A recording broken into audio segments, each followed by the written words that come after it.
the body's like, holy cow, all I care about is your survival right now. So I'm going to make you smarter. I'm going to make you stronger, and I'm going to make you faster so that you can find that food. And that's the beauty of intermittent fasting. It's these brief breaks from eating that mimic our ancestral patterns and that make our genes happy.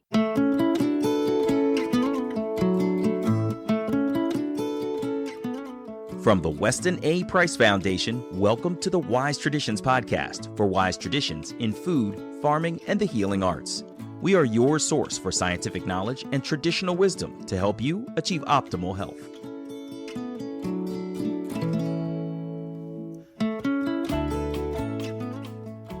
Hey everybody, I'm Hilda Labrada Gore, and this is episode 223. Our guest today is Marisa Moon. Marisa is a certified primal health coach, an intermittent fasting instructor, and a longtime proponent of the Wise Traditions way of eating. Today we discuss not eating, actually. The topic is intermittent fasting, to be exact. Marisa covers its benefits, including reducing systemic inflammation, restoring metabolic balance, and stimulating brain cell growth and connectivity. This last bit was especially important for Marisa. She actually started exploring the idea of intermittent fasting to help her deal with her ADHD. What I love about Marisa's approach to fasting is that she's not big on a bunch of rules.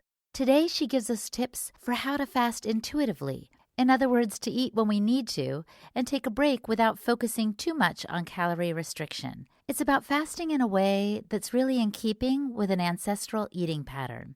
I love it, and I hope you do too. Before we get into it, a quick word. Our new 2020 shopping guide is out. You guys, it is awesome. It has over 100 pages of our most recommended sources for beverages, bread, butter, ghee, cheese, cod liver oil, condiments, and so on. I can go on and on.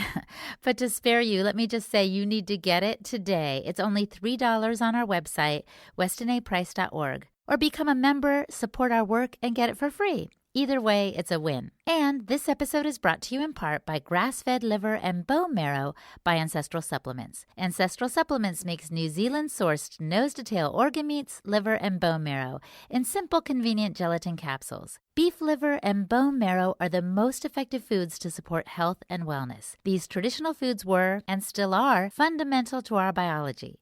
So visit ancestralsupplements.com to see what they can do for you.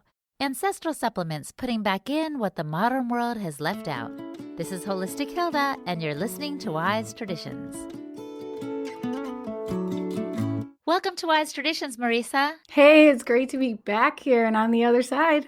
I know, you guys, in case you don't remember, Marisa interviewed me for the 200th episode. We kind of turned the tables, and she was so comfortable and easy to speak with. And she's really an expert in this health and wellness field, so we wanted to have her back. So thank you, Marisa. Oh, yeah. I'm a longtime listener of the show. So this is really cool that I get to have this opportunity. Well, listen, we know that you follow the Wise Traditions principles, a big-time foodie, you love eating. So it kind of surprised me when I heard you were into intermittent fasting. Why don't you tell our audience and me what brought it into your life in the first place?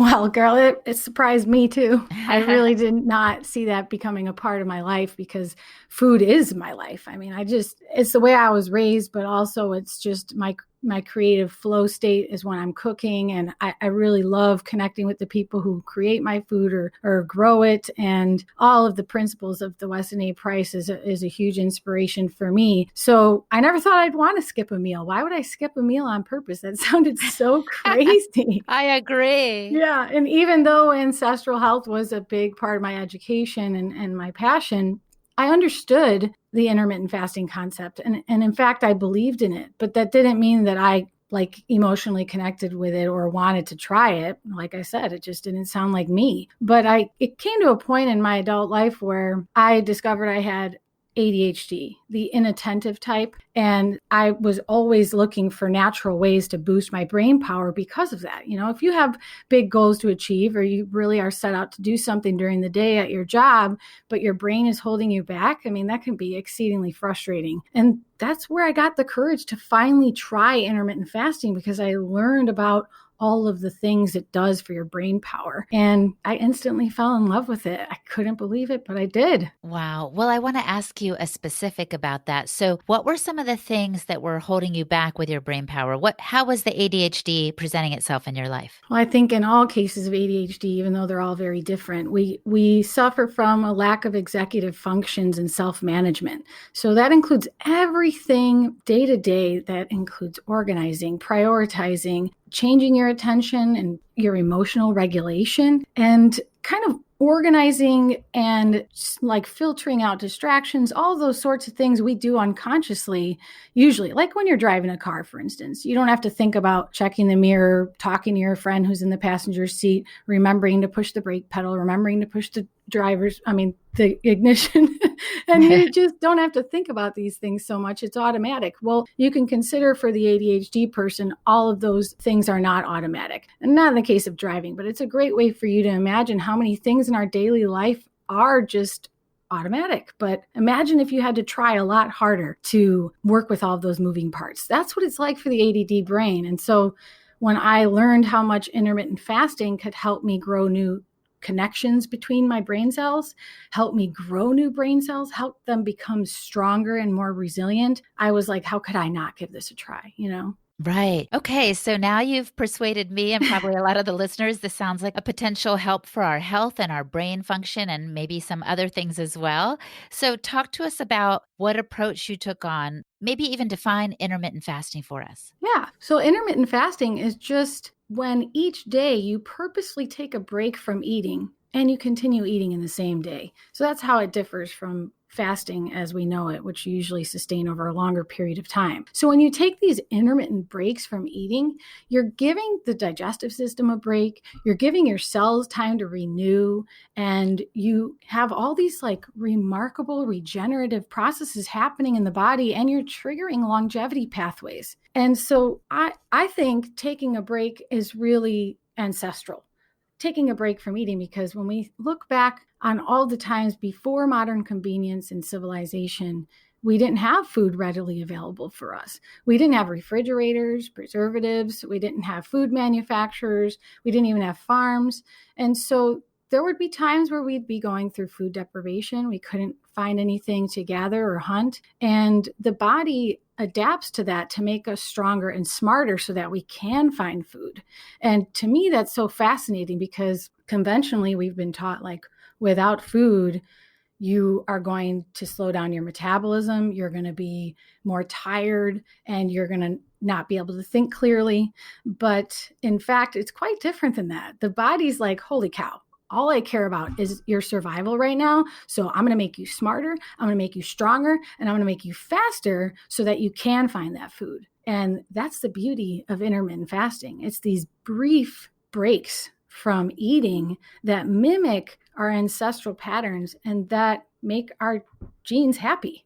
So do you happen to know, Marisa, who came up with this we should eat 3 meals a day kind of philosophy? Oh, yeah. That's such a great question, Hilda. The 3 meals a day is something created by food marketers. And even the phrase breakfast is the most important meal of the day, that was from John Kellogg's, the famous cereal brand. Kellogg's, I don't know if it was in the 1800s or early 1900s, he decided, I want to sell these breakfast cereals that I'm making. Nobody heard of breakfast cereals before. So he decided to make a slogan, breakfast is the most important meal of the day. And we've bought it ever since. And the 3 meals a day even is something made up by food manufacturers. In fact, breakfast was really the only meal of the day, the only meal that had a name to it. I mean, we're talking about Middle Ages, medieval times. And the word breakfast actually came from the word dinner or disner, which meant the principal meal of the day in Old French. And so over time, this idea or ideology started to become part of culture, where they believed that someone who ate early in the morning meant that they were wretched or weak, because a strong person would not be eating so early in the day. They would eat midday. And that's where they came up with the word breakfast, because it means to break your fast. So it was actually a sign of weakness to break your fast. Wow, this is fascinating. Where did you do your research? Where did you turn when you decided, okay, I want to try this intermittent fasting? What were some of the resources you would recommend to our listeners even now? What a a good question. It's been so long. Honestly, it's probably been about 5 years, and I've been doing research ever since. I think the primal blueprint, that's a big part of where my education comes from, is that philosophy. So intermittent fasting is discussed greatly in the primal blueprint. And I also love, it's mentioned in Genius Foods by Max Lugavere.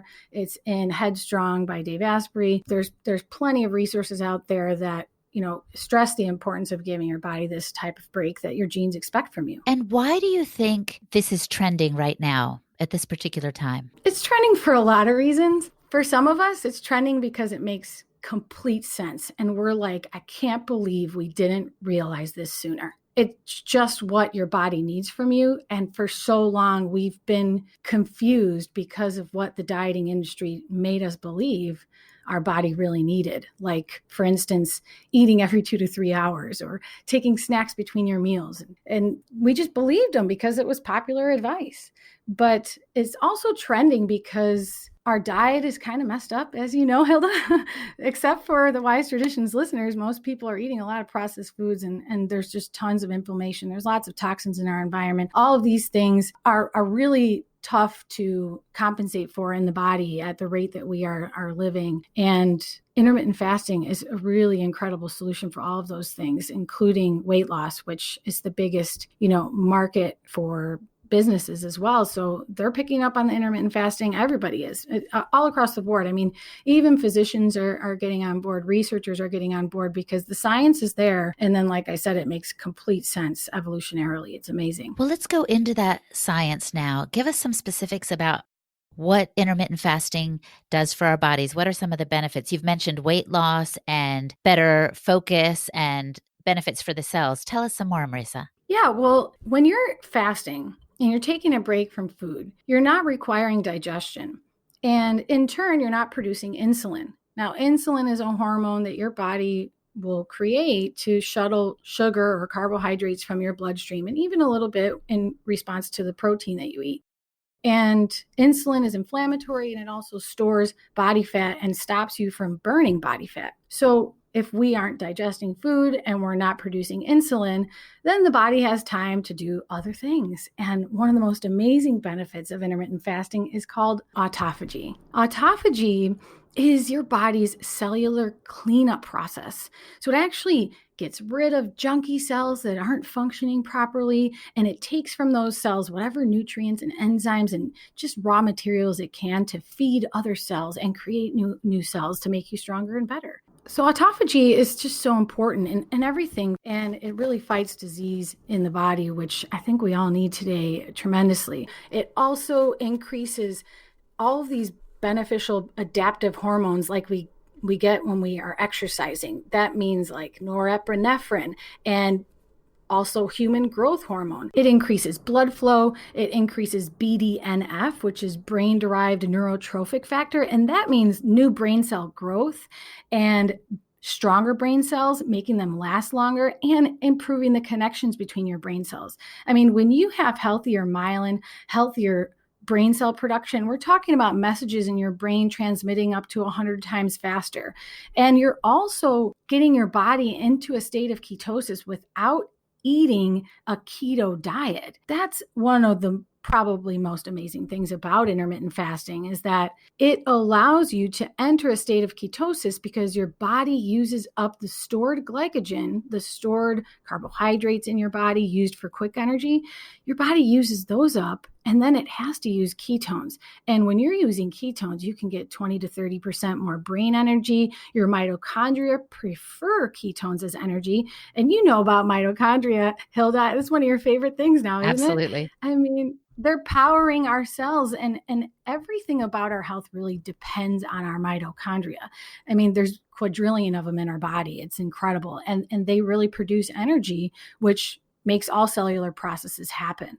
And so if we can give our mitochondria their preferred fuel and we can eat an ancestral diet and in an ancestral eating pattern, I think it's a no-brainer. I mean, this is really what we've been destined to honor in the modern age. Coming up, Marisa gets into the intuitive aspect of intermittent fasting. She discusses the importance of a nutrient-dense diet when we do eat, and how to tailor intermittent fasting to our body's individual needs. You're listening to the Wise Traditions podcast from the Weston A. Price Foundation. We pause now to recognize our sponsors. Hey guys, travel with me for an ancestral tour of Ecuador, April 1st to the 8th. We are going to explore, engage, and experience Ecuador. Together, we will take in ancient historic sites in Quito and its environs. We will visit baños where there are epic waterfalls to see or jump into. We will eat traditional foods, of course, and connect with the people there, familiar with wise traditions. And we will also get to do some of my favorite biohacks like catching the morning sunrise and grounding. You guys, space is limited, so sign up today. Go to my website, holistichilda.com, for details. And act fast so you can take advantage of the early bird pricing, which we have extended to the end of January. It brings the cost to about $2,600. So join me, friends. It's going to be the trip of a lifetime. And this episode is brought to you in part by grass-fed liver and bone marrow by Ancestral Supplements. Ancestral Supplements makes New Zealand-sourced, nose-to-tail organ meats, liver, and bone marrow in simple, convenient gelatin capsules. Beef liver and bone marrow are the most effective foods to support health and wellness. These traditional foods were, and still are, fundamental to our biology. It's incredibly insightful to see how animals in the wild instinctively go for the liver and the bone marrow first, leaving the muscle meats for the birds. And even then, birds will be caught taking marrow bones high into the sky and dropping them onto the rocks in order to gain access to the inside. Liver and bone marrow provided concentrated amounts of vitamin A, choline, folate, B12, copper, heme iron, and fat-soluble activators that are now absent from the modern diet. This nourishment is known to support methylation and fundamental health. So visit ancestralsupplements.com to see what they can do for you. Ancestral Supplements, putting back in what the modern world has left out. This is Holistic Hilda, and you're listening to Wise Traditions. Oh my gosh, I think you've made a great case for it. And I can't help but see how well aligned it is with wise traditions. This is not something that's just trendy now, but it is something that goes back a ways for improved health. Although I imagine our ancestors lived this way out of necessity. In other words, they weren't like, oh, I guess I'll try intermittent fasting because I'll be stronger and healthier, but rather it was part and parcel of their lifestyle, just like getting sunshine every day was, just like movement. So it is a wise tradition that we can embrace. We might need to be more intentional about it than they were because we're surrounded by food 24/7, as you were saying. And it's funny that you say that because even in the old days of Hippocrates, fasting has been used as medicine. And so in some ways they did do it on purpose, but that's because they learned from humans that lived before them, from circumstances that came from fasting. They understood a lot of times our body gives us signals that we're not hungry, like when we're fighting illness. That's a great example. When we're really stressed. And I don't know if it's just our compassionate nature, but a lot of us think you have to eat something. You have to eat something. It's terrible. You haven't eaten. But really, that's your instincts telling you this is not a good time to demand digestive processes because your body's putting out other fires, dealing with other emergencies right now. And you want all of your resources to go there. And so trusting our instincts is a really important thing that most of the intermittent fasting experts are not mentioning whatsoever. In fact, one of the things that I would like to suggest is that anyone considering trying intermittent fasting, I invite you to be flexible and intuitive. I think it makes sense to start intermittent fasting with a routine or a protocol that you learn about. Like, for instance, a lot of people do a 16-8 fast. That means that they're fasting for 16 hours a day, and then they're eating the rest of their food in 8 hours a day. And if you start with that, you're probably going to feel really hungry during those 16 hours, and you're going to want to quit, and you're going to say, intermittent fasting doesn't work for me. I think if we all just started with 12 hours, that's already a remarkable improvement compared to the way that we've been living. And it gives our body and brain time to detoxify and regenerate. And it allows you to have a normal life and social life. And then if you can, especially if you care about your health span, beating chronic disease, or helping you lose weight, you want to slowly extend that fasting window little by little, and depending on your circumstances. I mean, there's a lot of people that prefer fasting at night. And in fact, that's good for your insulin sensitivity because our insulin response is a lot higher in the evening. This is type of fasting is called time restricted eating, by the way. And if that works for you to skip dinner, that's great. I mean, that really is great. And this takes us back to that old saying, breakfast like a king, lunch like a prince, dinner like a pauper.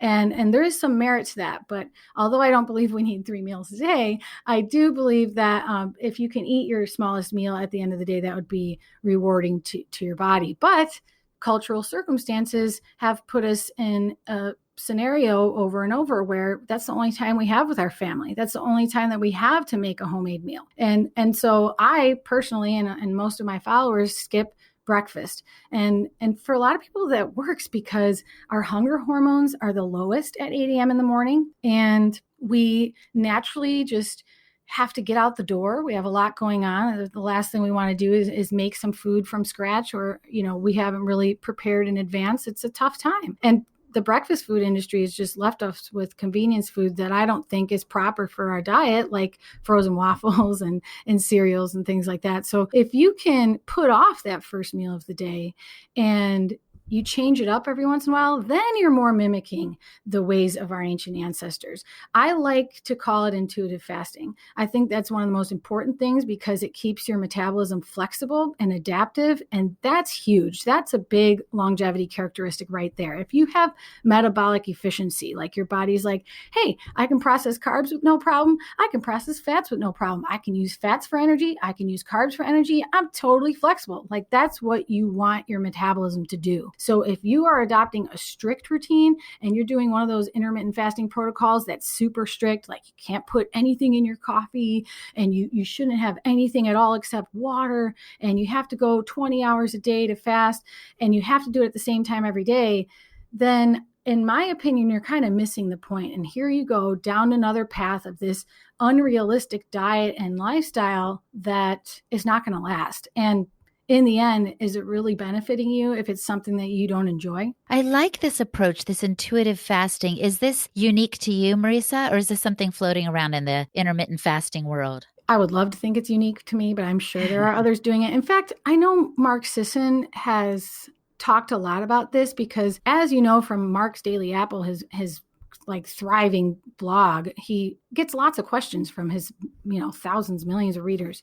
And they're constantly asking him, should I fast like this? Should I be doing it like this? Should I be doing it like that? And he finally just came out with it. Like, hey guys, it's not about all those rules. It's not about that. That's not how I live my life, just so you know. If I want to eat, I eat. If I'm at the airport, there's nothing good to eat, I don't eat. And if I'm, having a workout, if I'm not hungry after the workout, I don't eat.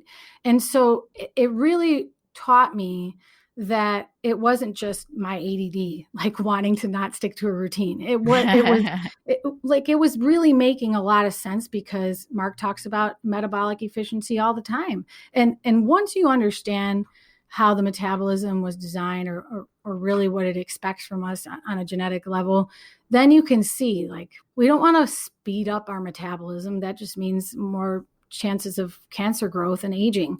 And we're not slowing down our metabolism when we're fasting, like people believe.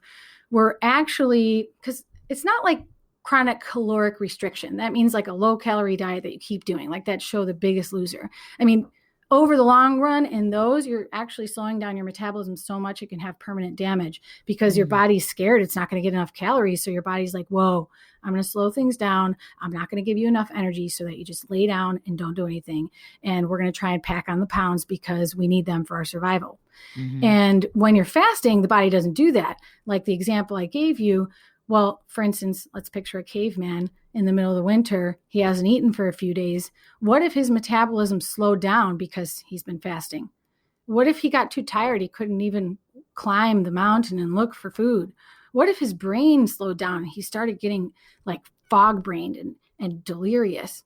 Then he would never be able to catch food, and our species never would have survived through all of the harsh conditions in our past. And that's the remarkable difference between fasting and chronic caloric restriction is that the body adapts to fasting and it makes you stronger and your metabolism adapts.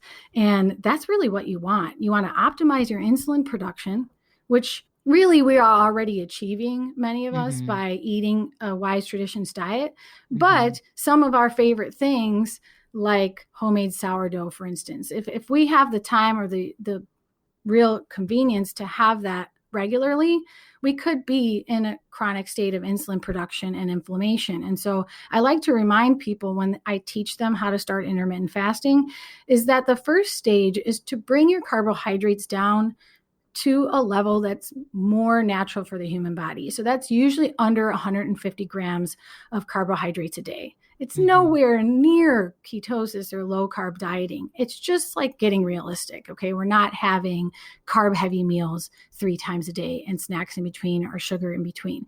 And when you do that, you start to teach the metabolism to use an alternate fuel source, which is your own body fat.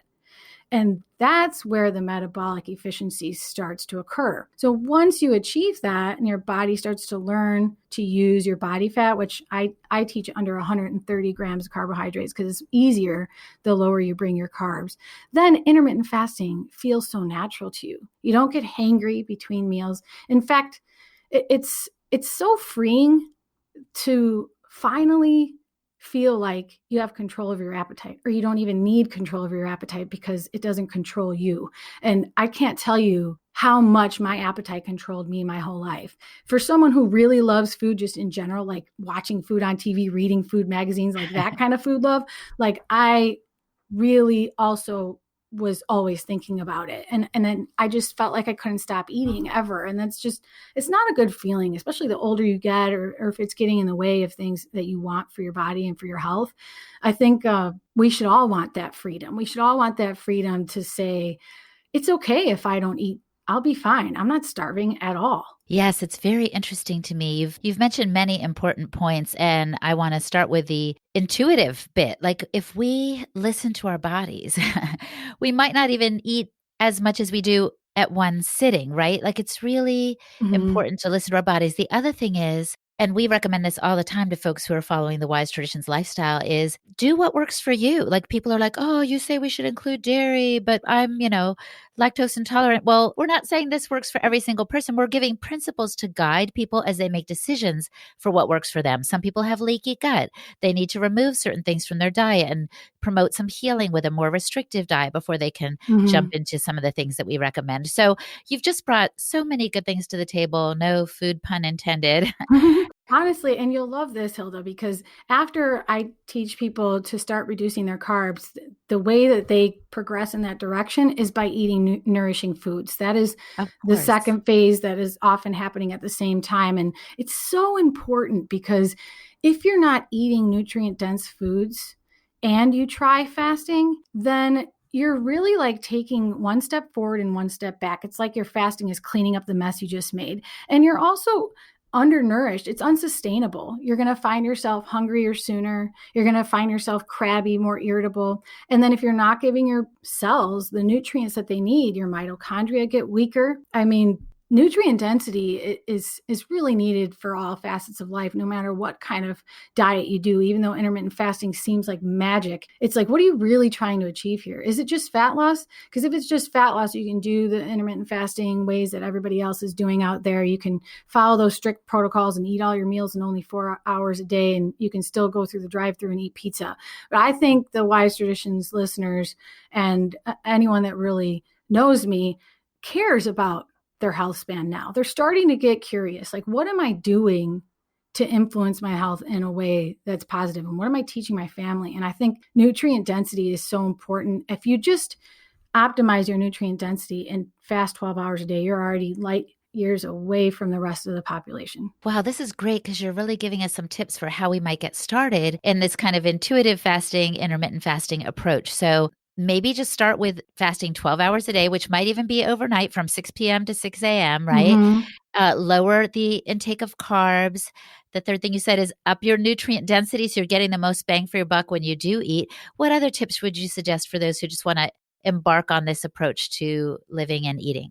Well, there's a few things to keep in mind when we think about who this is really ideal for. I mean, I think at our core, it's ideal for every human, but since we have, modern troubles, like we're chronically stressed, we're chronically underslept, or a lot of women deal with excessive PMS symptoms, all these things can be a great factor in how intermittent fasting is going to work for you. And so women especially need to be intuitive with their fasting. In fact, when it's around my cycle, I'm usually like, there aren't as many rules anymore. Okay. I'm like, hey, if I feel like eating a dark chocolate, 80% organic dark chocolate, if I'm like, I want a chocolate bar at 11 a.m., I just have it, like it's not really a big deal because my body's telling me I need something in particular or that I should eat now. And I understand that our hormones affect our hunger in a big way. And that's where a lot of our instincts come from, but so many of us aren't in touch with them. So women who are in their reproductive years, just remember that all your body cares about is your survival and your ability to produce offspring. Even if you don't want to have children, your body really cares about that and that first. And so if intermittent fasting changes your cycle and things start to show up in that way, it's a sign that you're moving too hard too fast. And you'll also see that in people who are chronically stressed. If you have chronic stress day to day, usually that means you're also underslept. I think those go hand in hand. And since this is a type of stressor, just like exercise, you're going to be taxing the body when really it's already running on empty. And so I think that you will know as soon as you try it if it makes you feel better or not, because there are times of stress where I don't feel like eating. And I think that, again, is my instincts. And there's really very few people who don't take to intermittent fasting when they're eating a nutrient-dense diet. And it's just the examples I gave, and maybe people who are under 6% body fat, like extremely lean or already underweight. But other than that, I mean, there's just so much to learn there. And if you take it slow and slowly extend your window, your fasting window, like in the morning, you say you're going 12 hours and it's really easy, just see if the next week or the next day, try and go another hour and just see what it's like, because if you can make it up to 16 to 18 hours a day and you do that many days a week, then you're already tapping into so many longevity pathways and optimizing your body to work more efficiently so that it really pays off. I mean, that's why when you're on vacation, it doesn't matter, don't fast. If you want to have a glass of wine at night and it breaks your fast, who cares? Because you are already in this intuitive rhythm where you're enjoying life and you're also doing what's best for you. And that really is on so many levels. It's not just about the diet that you're eating. You have to love it and you have to be happy. Oh, that's such a great word. And I have to say, you've made me hungry for more. And I think I heard you're doing an intermittent fasting summit soon. Is that right? Yes, absolutely. And I think it's called the Fasting Reset Summit, you guys, and it's in January. So many amazing names on there, Hilda, including Dr. Mercola and JJ Virgin. I'm just really excited about that. Well, yeah, we will put a link in the show notes to that summit because I believe it starts next week. And also we'll put a link to where they can find you for more resources and guidance. So this has already been so informative. So thank you so much, Marisa. I want to ask you the question now I often pose at the end. If the listener could do one thing to improve their health, and maybe we should say to get going on intermittent fasting, what would you recommend? Well, I know your listeners are doing a lot of the things that I would normally say, and that is to get rid of all the processed, flour-based foods and inflammatory oils. So assuming that your listeners are already eating a more whole foods, nutrient-dense diet, I really think this 12-hour break from eating on a day-to-day basis is smart. It gives your body time to detoxify, repair, and regenerate, and you'll find yourself with more energy, concentration, and hopefully contentment. So I think that's something everyone should achieve for. And 12 hours is not much. We've just kind of lost that because so many people taught us we need to eat so often, but we don't. That's right. Sometimes we're just eating out of habit. I've noticed when I get up in the morning, I'll be like, wait, I'm not even really hungry, but I think it's breakfast time. Yeah. Well, by the way, you're going to have natural triggers. We have, hunger hormones that are triggered by our habits. So if it's a time that you usually eat in the beginning, you're going to still feel that hunger, but you'll see the hunger wave passes almost immediately, 30 minutes usually. And then after a couple of days of breaking that cycle, it's no longer there. So there are things that are going to trigger your hunger, like your favorite place to eat or whatever. And, don't let that deter you because it's only natural. Marisa, this has been an awesome conversation. Thank you so much. Oh, yeah, absolutely. It's my pleasure. Thanks, Hilda. Our guest today was Marisa Moon. Check out her website, marisamoon.com. It also has the information on the Fasting Reset Summit that we were discussing earlier. And you can find me at holistichilda.com. And for the show notes for this and every podcast episode, just go to our website, westinaprice.org, and click on the podcast page. And that's it. Thank you so much for listening, everybody. And when you get a chance, please share these podcasts with people that you know and love. It would mean the world to us, and it's another way to support the work of the foundation. Thanks so much, and I'll talk to you soon.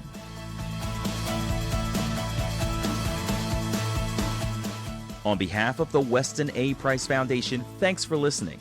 We have many free resources to support you on your health journey. Visit westonaprice.org to find podcasts, articles, videos, and more. You can also find a local chapter near you for help in finding sources of great food. We invite you to support the Foundation's mission of education, research, and activism by becoming a member. Thanks again, and take care.